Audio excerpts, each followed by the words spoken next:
Magawa naman tayo ng chocolate ganache. So, meron ako dito ang isang cup ng ibap. And then, dapat nito is isang cup ng condensed milk. Kaso wala na akong condensed milk. Ito na lang. Kalahating lata na lang ito. So, ito na lang yung ubusin ko.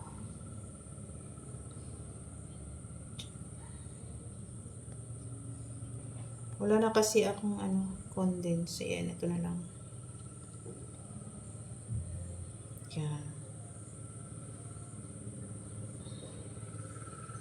Okay na yun siya guys kasi ayaw ko rin ng sobrang tamis. Kaya, go for the go na tayo dyan. So, ngayon lagyan natin siya ng 1/4 cup of cocoa powder. Sasalain ko para hindi ako mahirapan mag-mix.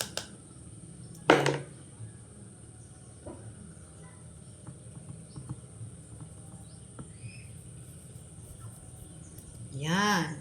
Tapos, maglagay din tayo ng 2 kutsarang cornstarch.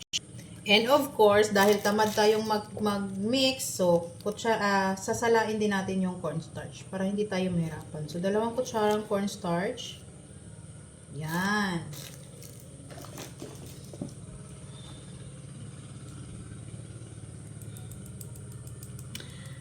I don't know kung sakto na yung tamis nito, pero okay lang yun kasi ayaw ko na masyadong matamis. So, ngayon, i-mix lang natin hanggang sa matunaw yung ating cornstarch and cocoa powder.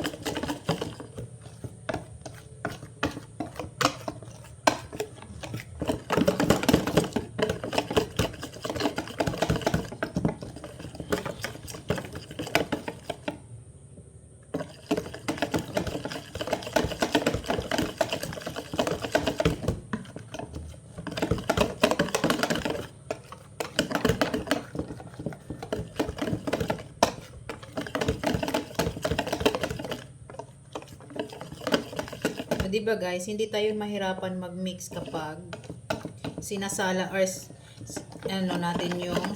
natin yung mga powder natin para hindi tayo mahirapan mag-mix. So ngayon okay na to siya guys, ilipat natin to sa ating kaldero. Dito natin siya lulutuin. Lagay lang natin siya dito. Ayan. And then habang nagluluto tayo nito guys, is kailangan natin tong halo-haluin. Walang tigil sa paghalo para hindi masunog yung ilalim at hindi manigas yung cornstarch. Kasi di ba may cornstarch to.